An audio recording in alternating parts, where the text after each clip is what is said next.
I hope you and your families continue to remain safe. We are delighted to report yet another quarter of outstanding performance. Here are a few highlights.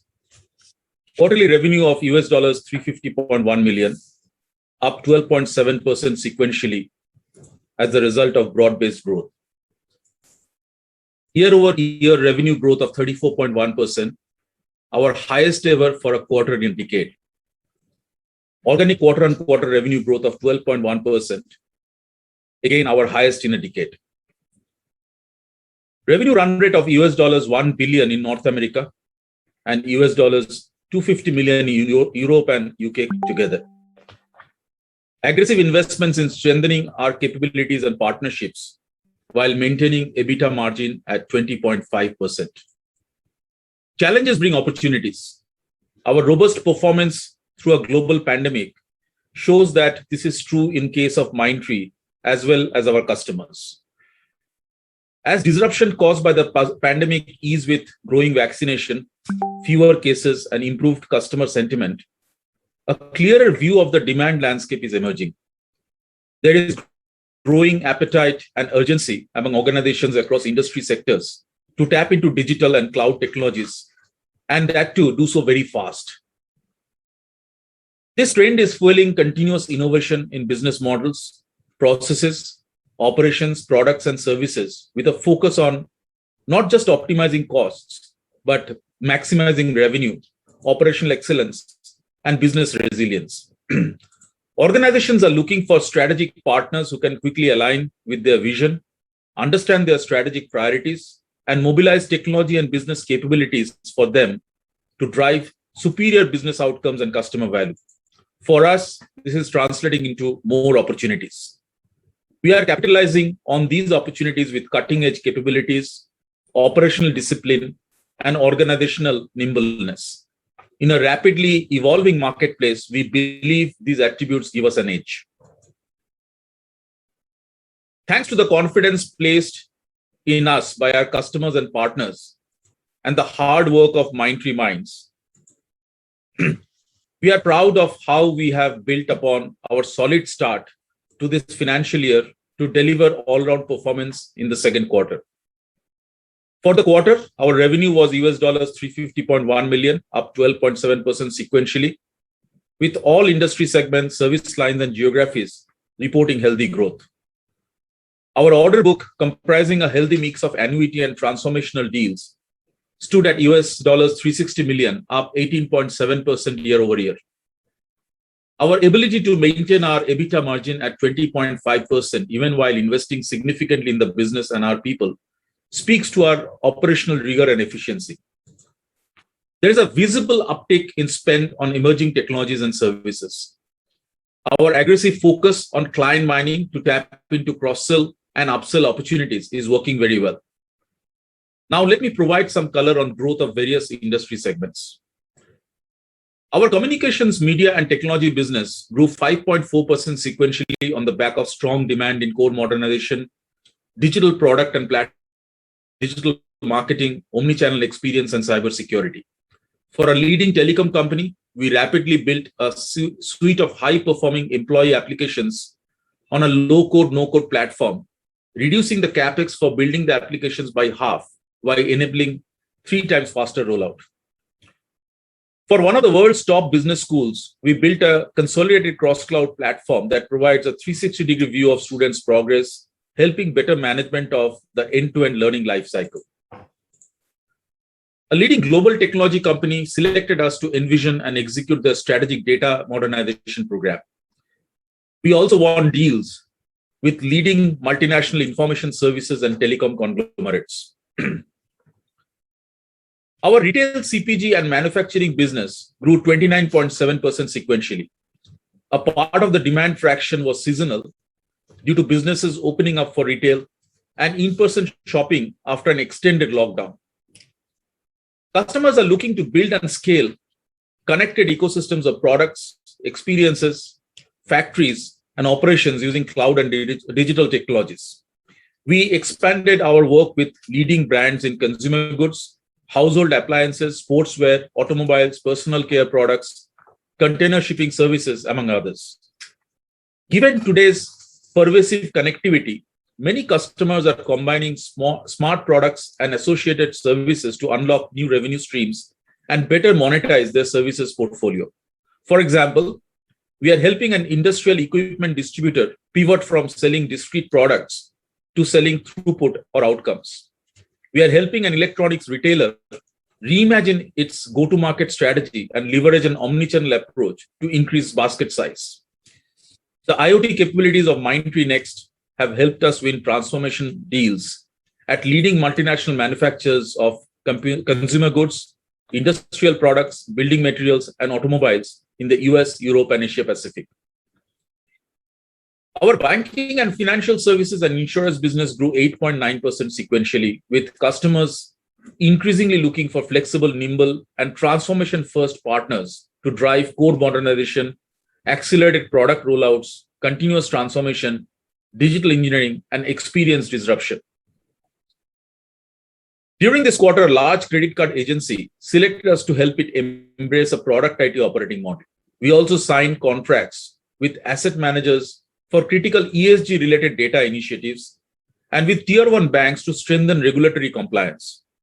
We are enabling a life and annuities carrier and a credit card issuer to reimagine core process for improved customer experience and also for carrying out end-to-end core modernization for a property and casualty carrier.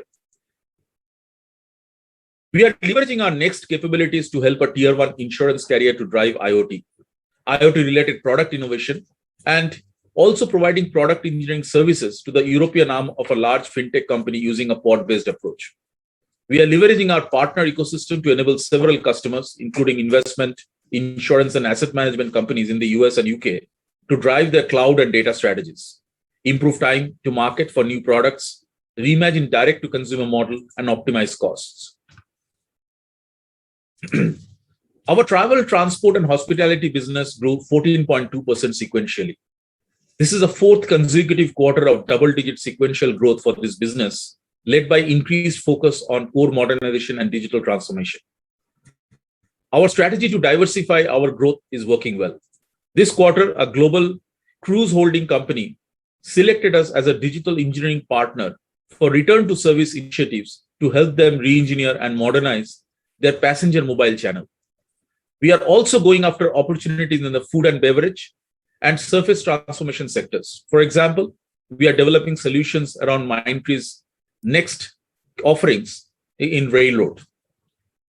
Our innovative digital health passport has received tremendous interest from our customers, and some leading airlines are looking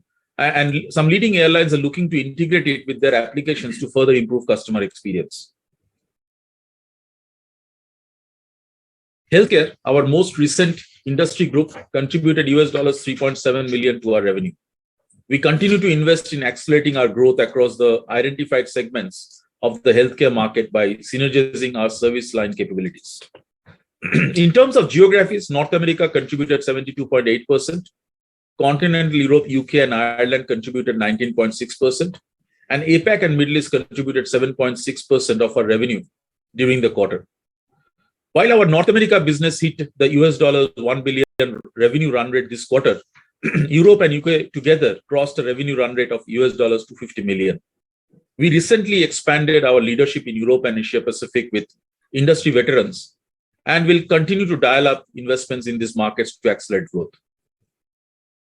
Among our service lines, customer success contributed 43.2%, data and intelligence contributed 14.3%, cloud contributed 18.7%, and enterprise IT contributed 23.8% of our revenue for the quarter. Future-ready capabilities and better access to talent are among the key reasons why we, as a partner of choice to our customers. In a competitive talent market, we are proud of the way we have differentiated ourselves with our people-focused, purpose-driven culture and cutting-edge career and development opportunities. We onboarded more than 4,400 Mindtree Minds this quarter, taking our headcount to more than 29,700. To build additional supplies of in-demand technology skills to meet our growth needs, we launched a unique Learn and Earn program for BSc and BCA graduates in collaboration with BITS Pilani, a premier higher education institution. As part of this work, integrated learning programs called Mindtree Age, we will hire fresh BSc and BCA graduates and provide them with a fully funded opportunity to pursue an MTech degree in software engineering from BITS Pilani while working on cutting-edge customer projects at Mindtree. Our learn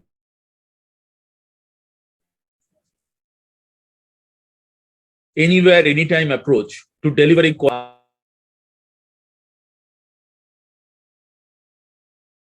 our success in providing an outstanding people-focused workplace despite challenging circumstances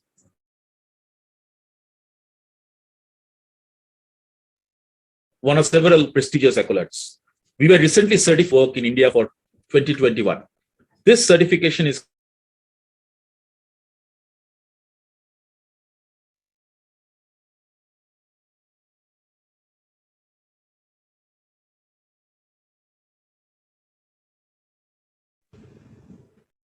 Amisha, is it only me who can't hear DC? We can hear.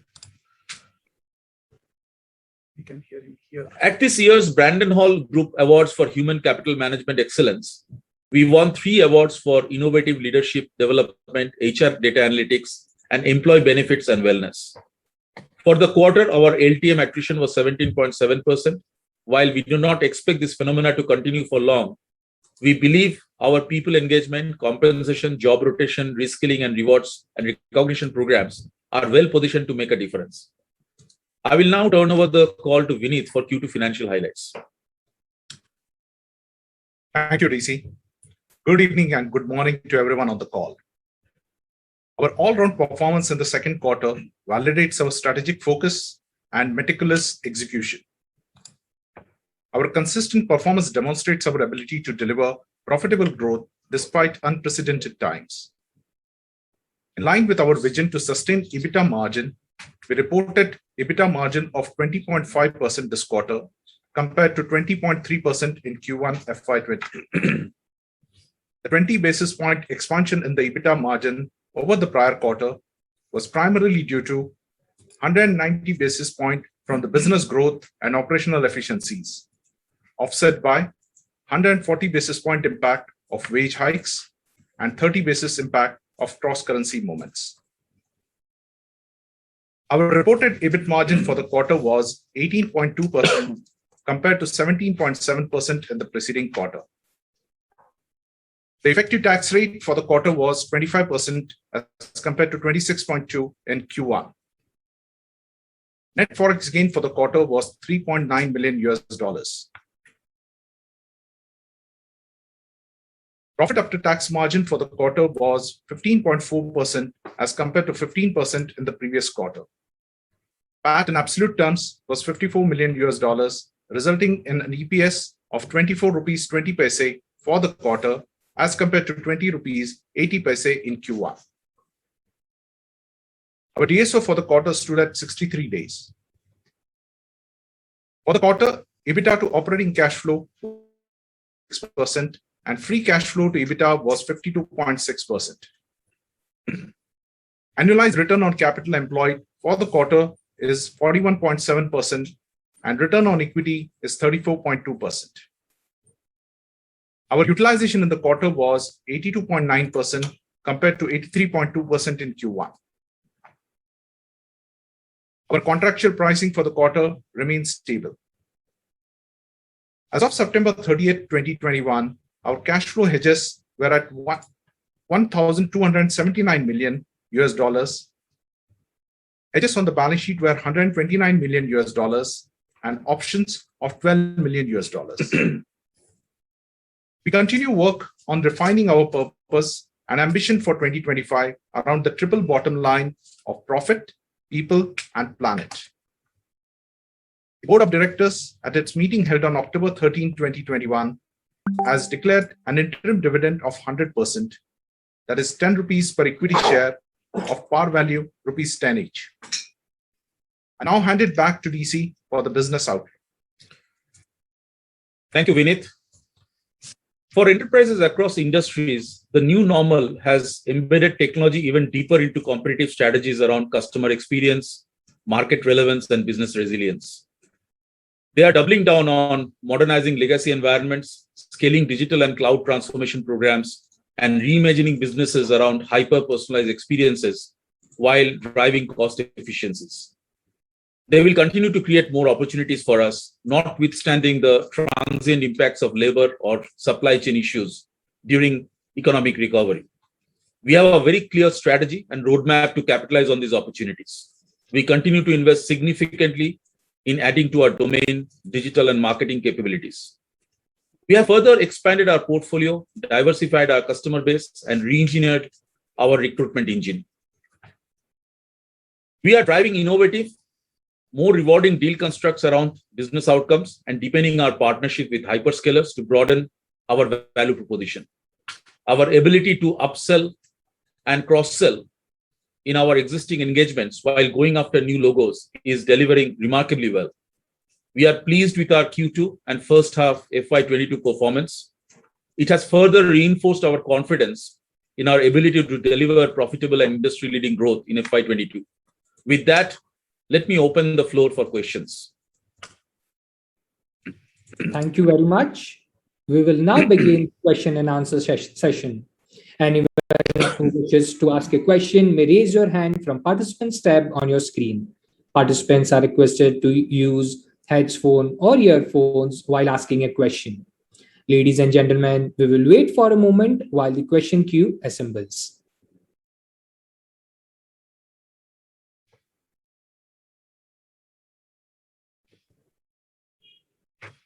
First question is from Mr. Mukul Garg. Yeah, hi. Good evening, everyone. DC, exceptional quarter. It clearly looks like these transient supply side issues are really not having any impact on your growth. We are going to grow in double digit on organic basis. But just to kind of delve a bit deeper into it, you have attrition which has jumped up quite a bit this quarter. Your utilization rate, although is still within control. Do you think there can be a scenario where you can pull a bit more on the utilization side while you tide over the near-term impact on attrition, and that can keep your growth momentum going on, without being impacted by any supply side constraints? Secondly, in terms of growth environment in the near term, clearly we have not seen double-digit organic QOQ growth for a really long time. Do you think this is something which was more of a one-off this quarter, or is this something high single to low double-digit QOQ growth is something which can be repeated given the demand environment? Yeah, thank you, Mukul. I think first and foremost, let me answer the second question first, and then move to the utilization, etc.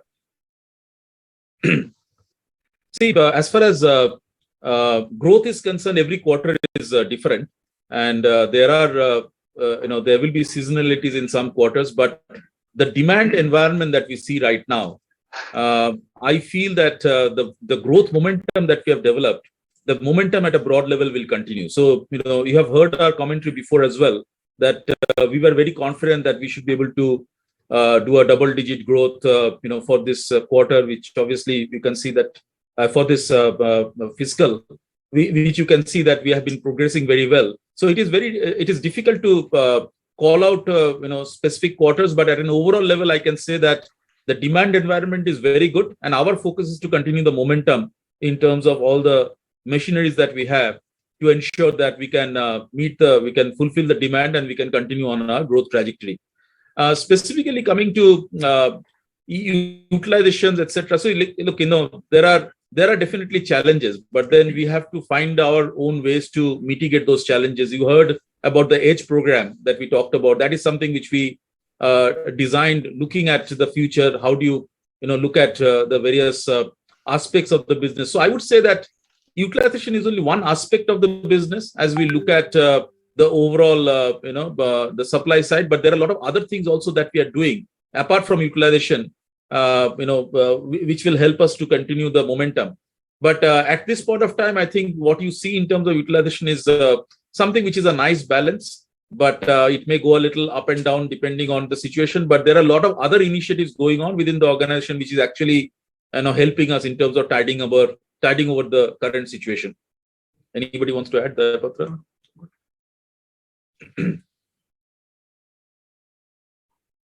Great.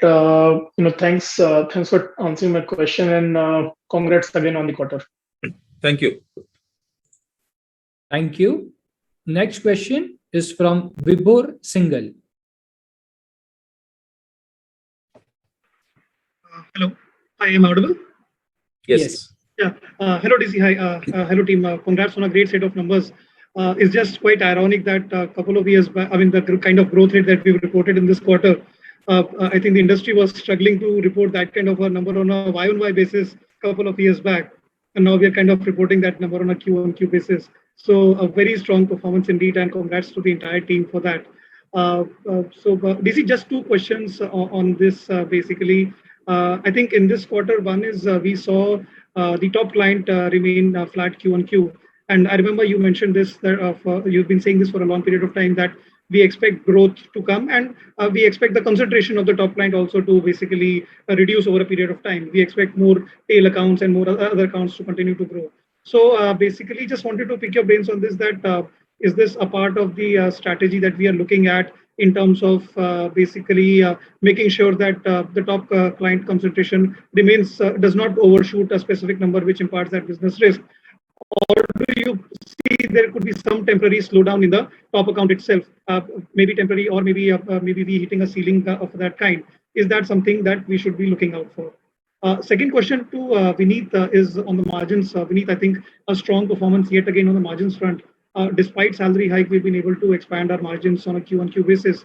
So, and I think we've seen an improvement in margins at a gross margin level also, not just the EBITDA level. So just wanted to basically, again, delve a bit deeper into that as we go forward with this supply side challenges, salary hikes, and probably travel cost and marketing costs returning back in the second and third half of the second half of the year, and maybe the first half of next year. Do you believe these kind of margins are going to be sustainable? And if yes, then what would be our levers to maintain those margins, apart from, let's say, the growth that we are reporting a very strong number?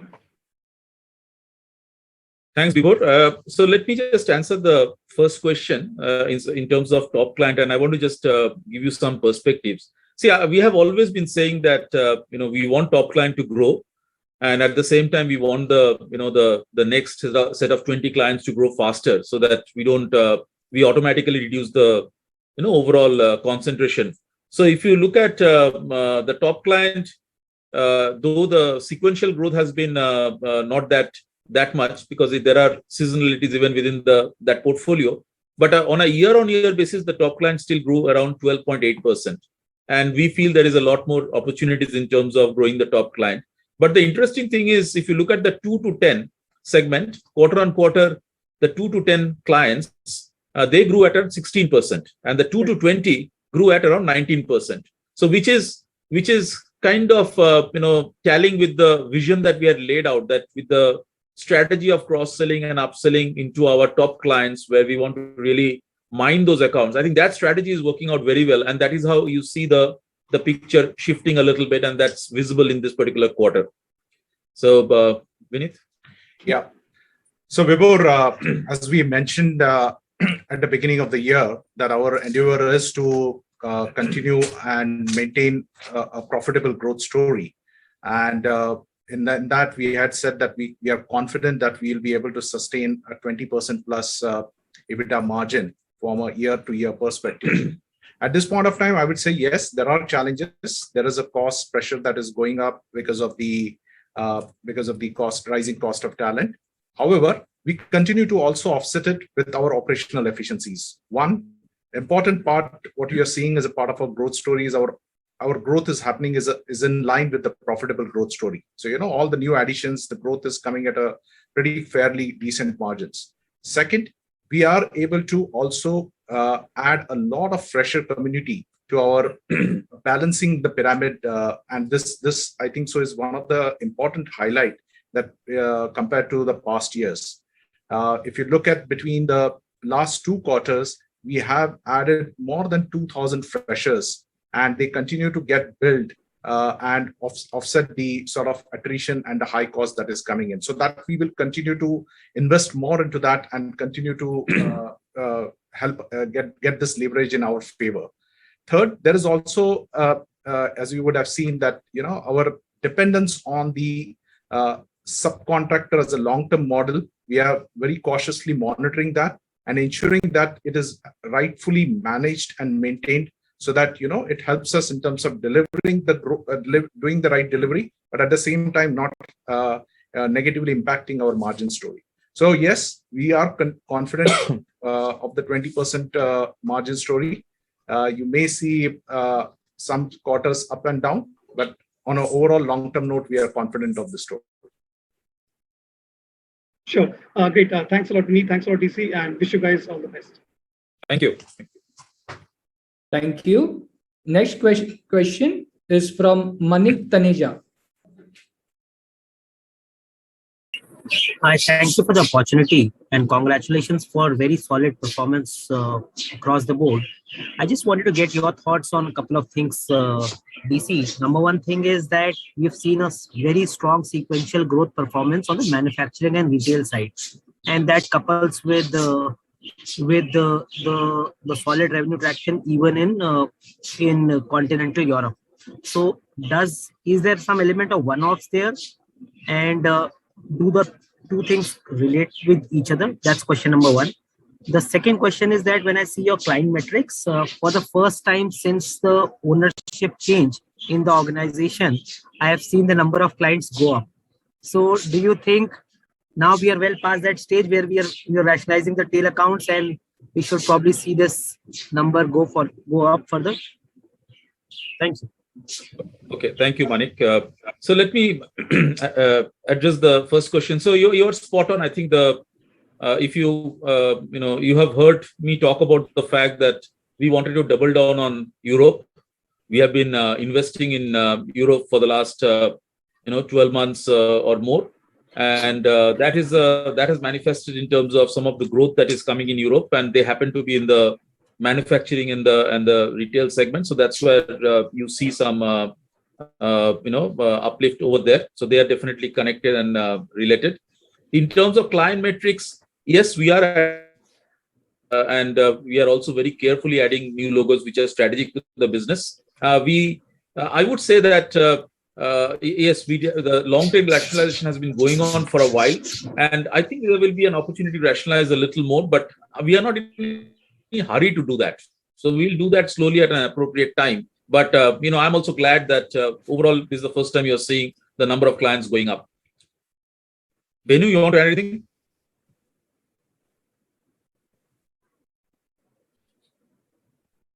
You have to unmute yourself.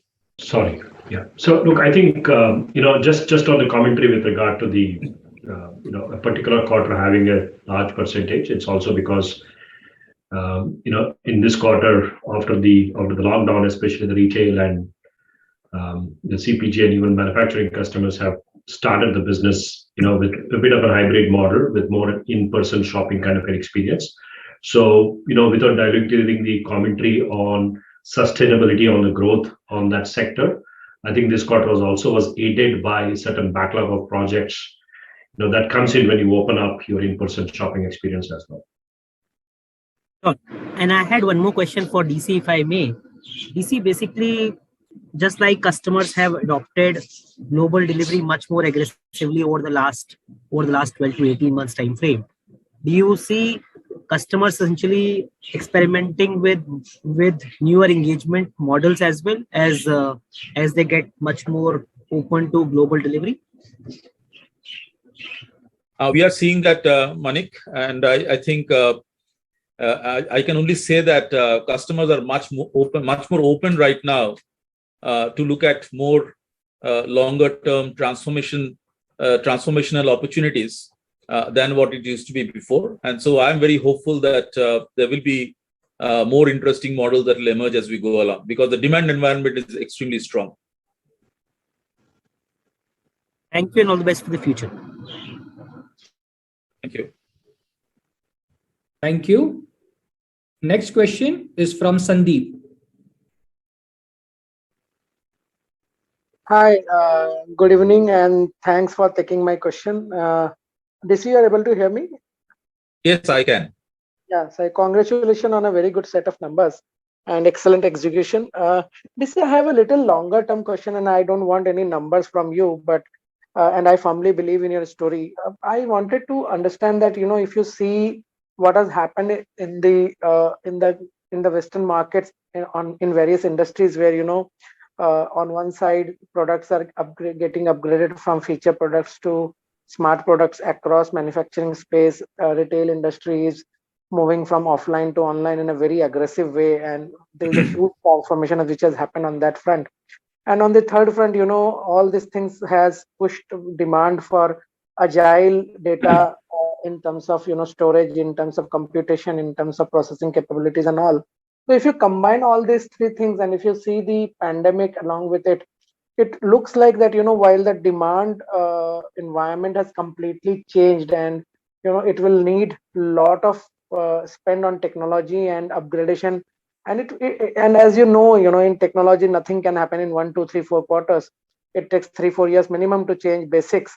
So then, is it right to say that while the demand environment currently is looking good, but actual growth will follow in the future 3, 4 years, the real growth, because all these things are at very nascent stage of either implementation or even deciding.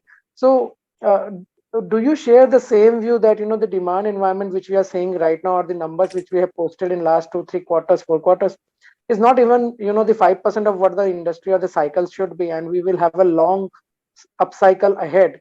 Is my reading correct, or you think right now it will be too early to comment on it? Sandeep, that's a great question. I think it is probably a little too early to comment on such a long-term view, but let me tell you the immediate view that I can share, and I'll let my colleagues also join and chime in. See, what has happened is the pandemic has, if there is one area which has been helped by the pandemic, is technology.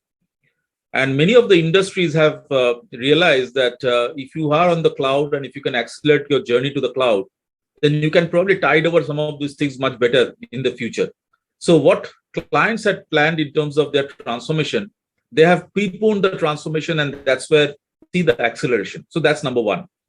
Number two is, since everything is moving onto the cloud and the cloud adoption has been extremely high, it also automatically lends itself to doing more innovation at the front end, to do more, develop more functionality and capability as we go along. So which will also result in more opportunities as we go along. So though it is, I can probably say that from the short to medium term, as we see, I think I'm very, very certain that the demand environment is very good. There is a lot to be done still, and without getting into too much of long term, I think technology is in a very nice place, and every client is looking at technology to be absolutely central to their strategy. I don't know, Venu, Dayapatra, do you want to add anything?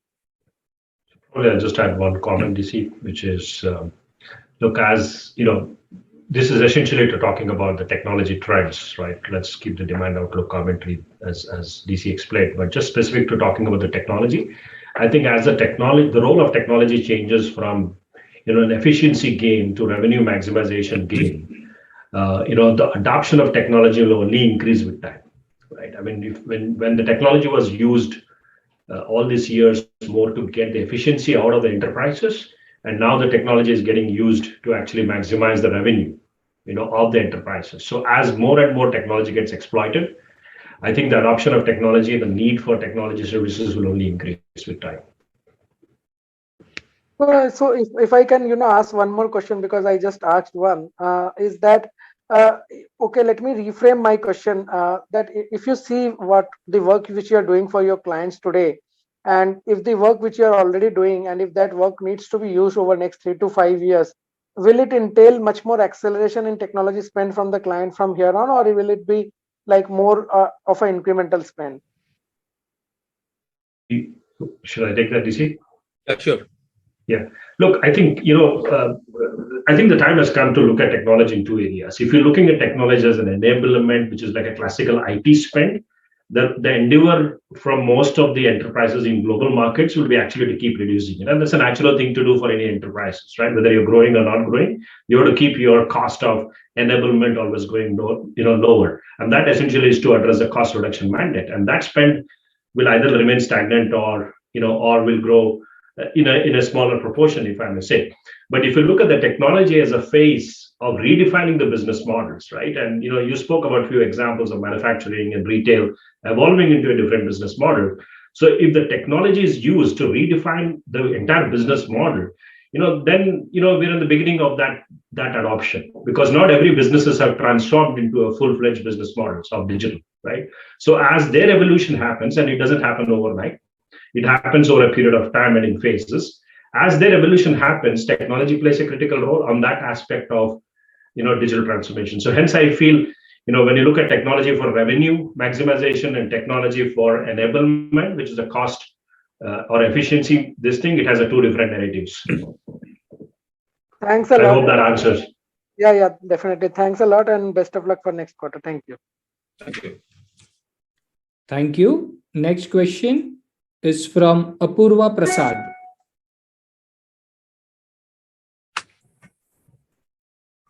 Good evening. I hope I'm audible. Yes. Great. So thanks for taking my question, and congratulations from my side too on the quarter. I had a question on the customer success service line, which is driven bulk of the growth.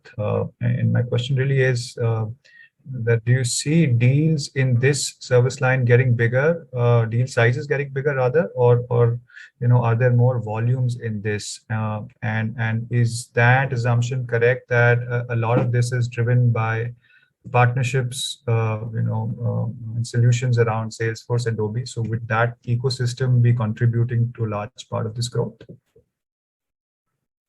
Do you want to answer? Yeah, sure.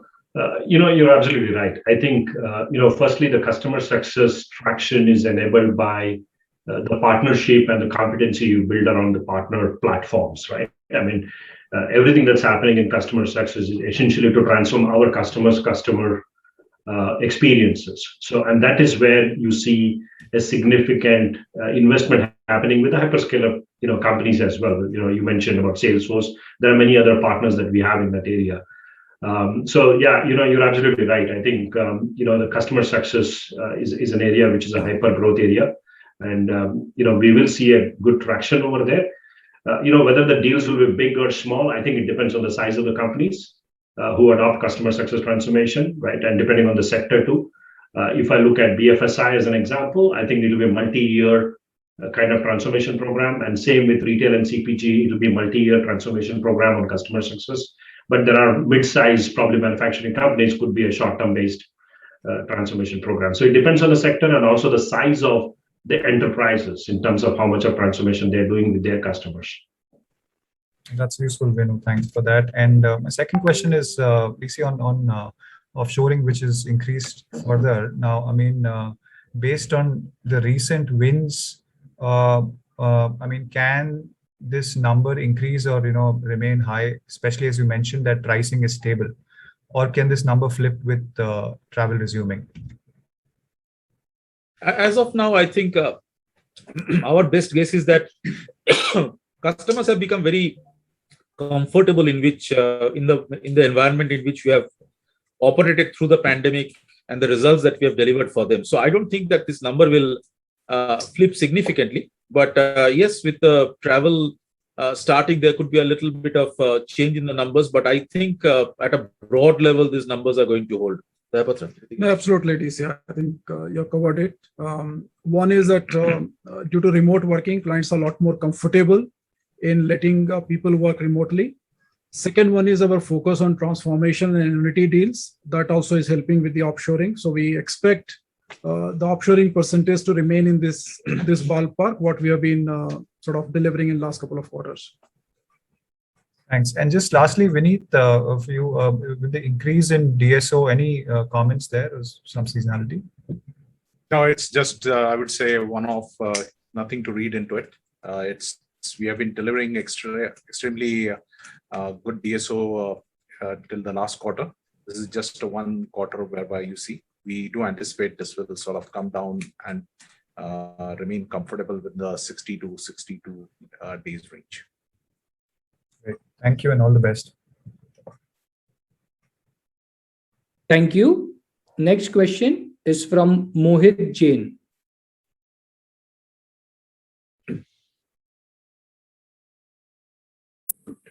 Hi, sir. Congratulations. First was actually both the questions are related to your comments made earlier. One was, can you quantify what part of the revenue is seasonal and which was included in this quarter, and all of that appeared to come from UK. Is there also a part of this in the top 6 to 10 accounts? When do you want to take that? Sorry, could you just repeat the question? Are you comparing the top six? Quantification from the seasonality perspective, you spoke in your opening remark that some part of the revenue was highly concentrated in the UK and related to reopening. Is it more to do with retail or manufacturing? Because we report clubbed revenues. That was one. And second, some part of spillover of that revenue, does it also account for top 6 to 10 account growth, or is it totally different? Yeah. So, firstly, I think the sector-wise, yes, it is more for the retail and CPG sector because, even the CPG, had a lot of, a peak seasonal projects that came in for the quarter as their supply chain got challenged a lot on that. So technology was used to address that. So one is that's the answer, that it is for the retail and CPG sector. The second is, I wouldn't call it as a I think you use the term deferred revenue. I don't think that, what we said was the seasonal peak projects that came in quarter. The project that comes in a short duration within the quarter, is how I look at as a seasonal demand that comes in over there. Yes, it part of it also came from the UK customer as well. Within top 6 to 10 bracket?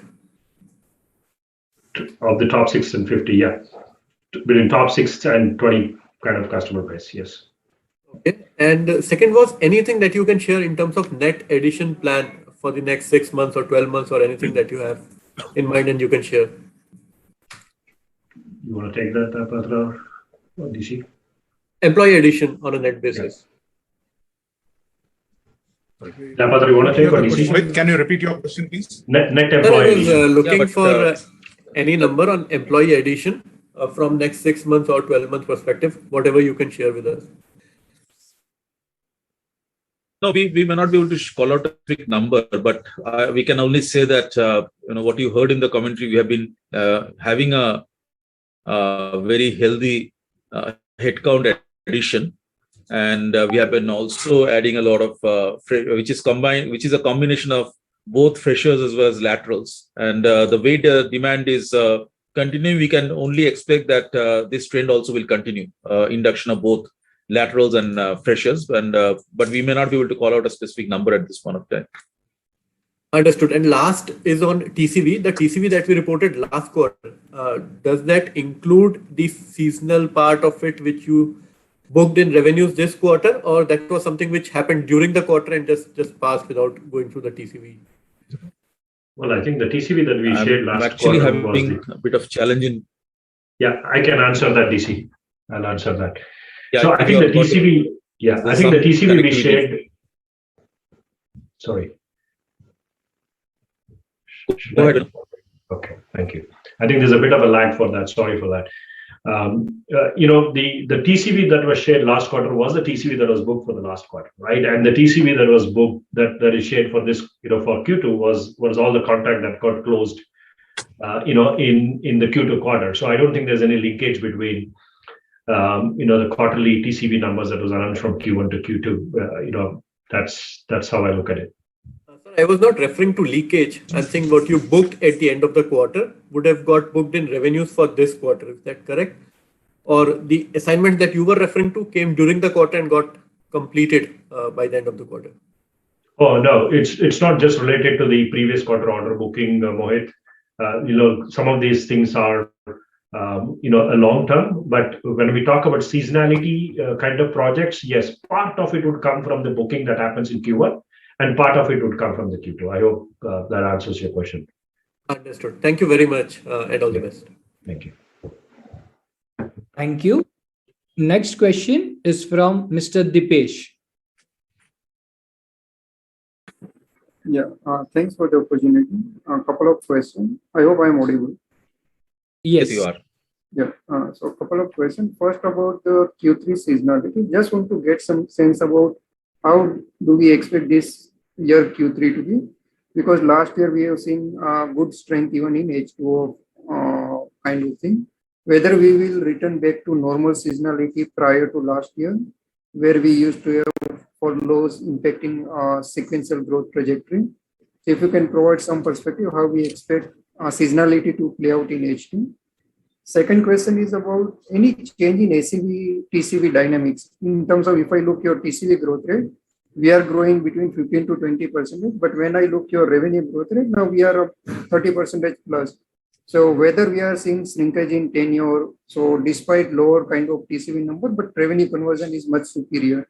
So if you can provide some perspective, how one should reconcile revenue growth versus TCV kind of thing. Thank you. Sure. Should I just answer the TCV one, and then Vineet, you can add to that? Go ahead. Yeah. So look, I think, I will talk more in the context of, the kind of engagements that are coming in, and that translates to the answer towards your TCV. While there are, multi-year annuity deals that we sign every quarter, and, depending on the decision-making life cycle, the annuity deals are fairly longer life cycle it takes to take a decision on. So, there are set of deals that comes in over that way as well. But what is also important to understand is that as we look at, cross-selling and upselling, and expanding our wallet share in our existing accounts, there is a huge amount of technology spend that is done towards enabling the businesses towards a digital business model, right? And these spend comes, in more than one way. They're like a discretionary spend that would come in terms of bringing AI capabilities, migrating it to cloud, delivering the customer success transformation or data modernization, and so on, so things. So a lot of them may not be multi-year of that nature, where there might be projects which are year to 18 months or 24 months kind of a stuff. Then you have the run kind of a contracts, which are 3 years or a 5-year kind of a contract. So since we have a good mix of both, so hence the direct correlation between the TCV numbers and the revenue growth may not give you that answer unless you slice it and look at, what is the discretionary spend that is coming in for the quarter, and what is the annuity spend that is actually flowing in from quarter to quarter. And I think so, Venu, TCV and ACV part. See, we have many annuity deals that are being signed for 2 years, 3 years, but certain customers do insist on a sort of a, giving you a sort of a 6 months or a 1 year sort of a milestone based SOW, which sort of then gets you into the next level. So it does not mean that that there is actually a separation between the TCV and ACV to that extent, because what happens is from a total contract value, you may see that actually that's how I look at it. Yeah, I think there is some problem with the connectivity over there when it looks like you're breaking off in between. But I think we sort of answered it. I hope it was clear, or I could repeat it if it helps. That's fine. I get some sense. If you can touch upon about seasonality Q3. Yeah. Can you hear me? This is DC here. Yes, DC, we can hear you now. Okay, I think there is some issue with the connectivity. So, see, from a seasonality standpoint, I mean, at a broad level, macro level, given the portfolio of clients that we have, I think we are very confident in terms of continuing the momentum that we have developed in the business. I mean, if you look at the last 4 quarters, we have been having a steady growth in terms of quarter on quarter. But having said all these things, Q3 is always, there will be holidays and furloughs. So there is a seasonality in Q3, which is always there. And that's very normal in our type of business. So we have to just see how much it impacts. But overall, we are very confident that from a full year standpoint and as well as going forward, the overall demand environment is pretty solid.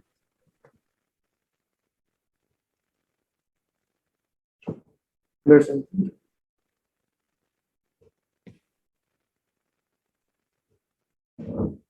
Does that answer your question, Dipesh?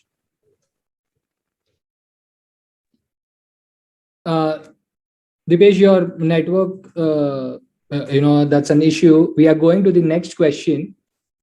Next question is from Mr. Sumit Jain. Yeah, hi gentlemen. Am I audible? Yes, you are. Yes, yes. Yeah, great. Firstly, thanks a lot for the opportunity and congrats on a great quarter. So I guess again a repeated sort of a question which has been asked multiple times on this call.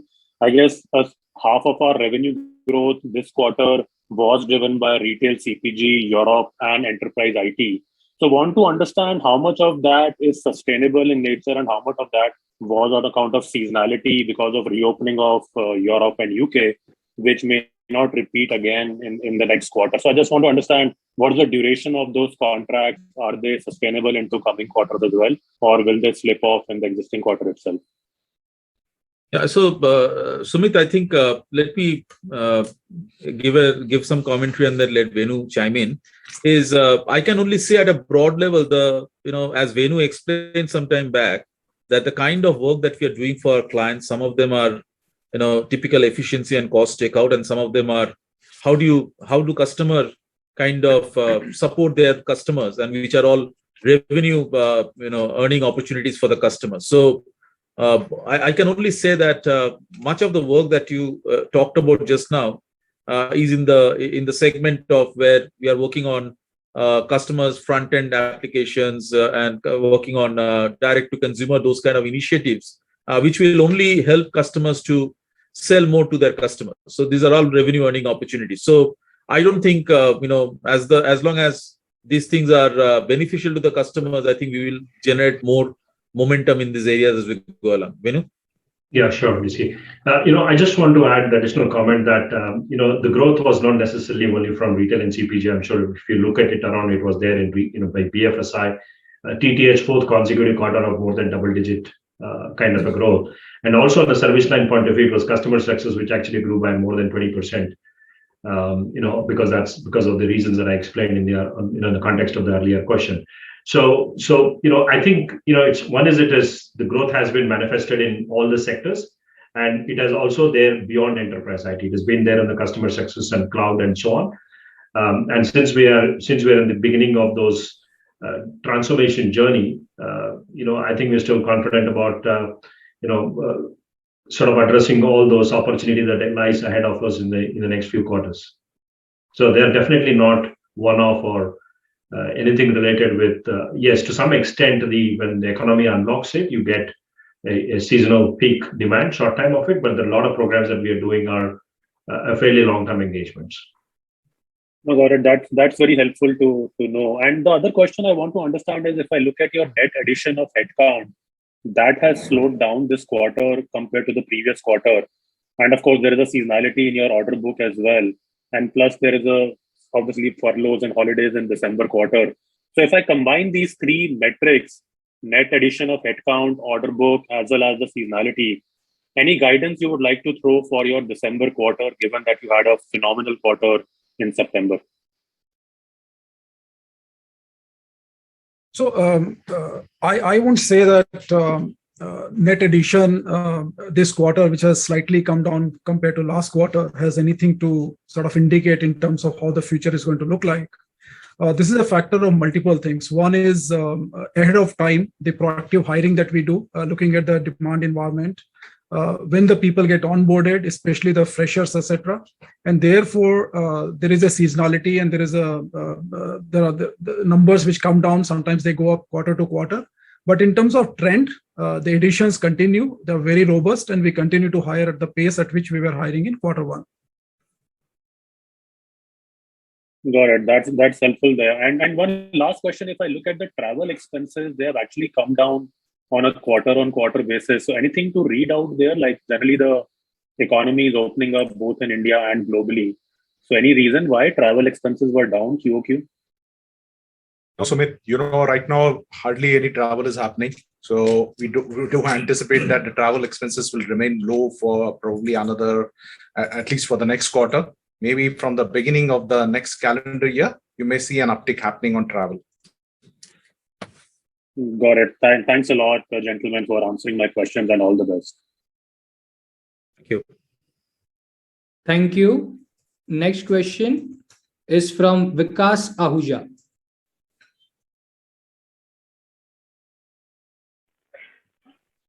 Yeah, hi. Congratulations on a very solid quarter. I have two questions. Now, with this back to office scenario, as most of your customers are looking to or maybe already working from office, do we think that spending momentum will improve from here? Or do we think there could be some tapering on what is a very, very strong momentum? Similarly, how should we, look at the bookings? One of your larger peers have called out that the booking should only improve going into next quarter. Do we share the same view?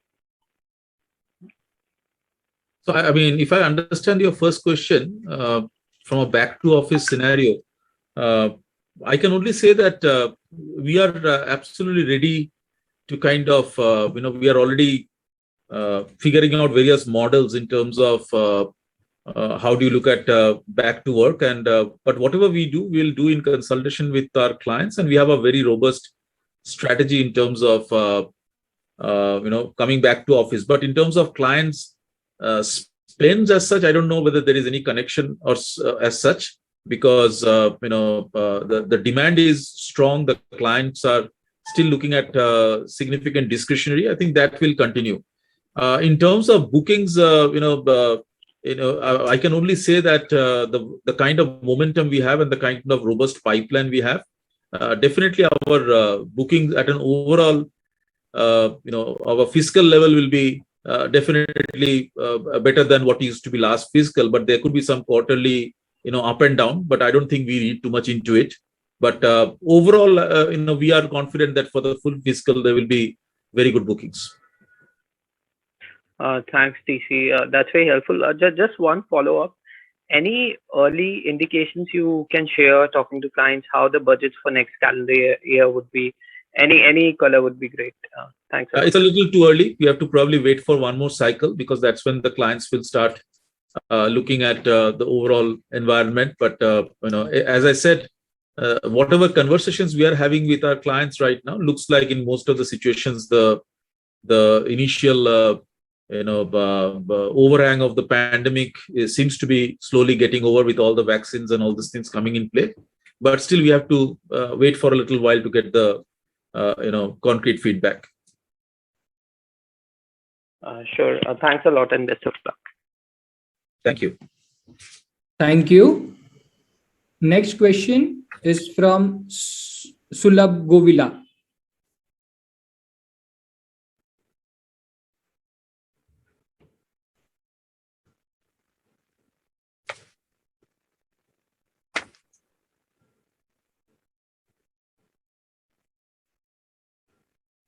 We can move to next question, and if Sulabh's line is busy. Yeah. Next question is from Gaurav Hinduja.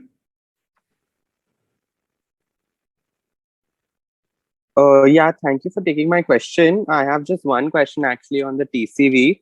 So we've noticed a little bit of correction in the TCV as compared to the previous quarter, although it's normalizing a little bit. So my question is basically on the deal pipeline, if we have any visibility on any large deal wins and adding clients in the larger brackets, sort of any pipeline on any view on the deal pipeline would be very helpful. Thanks.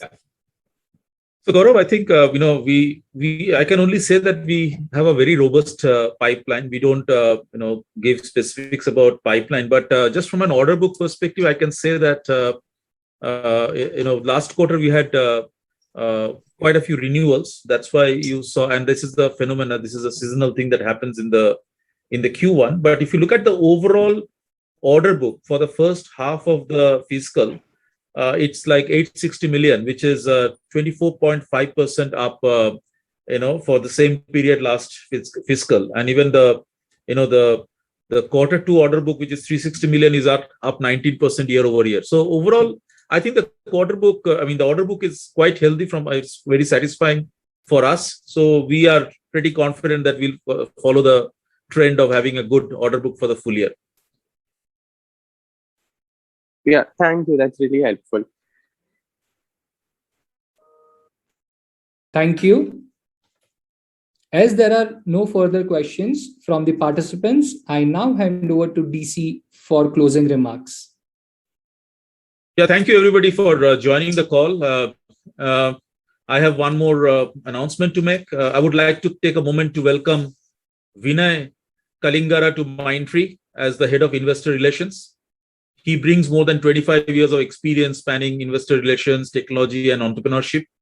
Vinay is taking over from Amisha Munwar, who has decided to pursue opportunities outside the company. On behalf of Mindtree, I thank Amisha for her contribution to the company and wish her all the best. With that update, let me hand it back to Amisha. Thank you so much, DC. Thank you everyone for joining the call with us today. Have a nice evening. Bye. Thank you. On behalf of Mindtree, that concludes this conference. Thank you for joining us, and now you may exit the call. Thanks.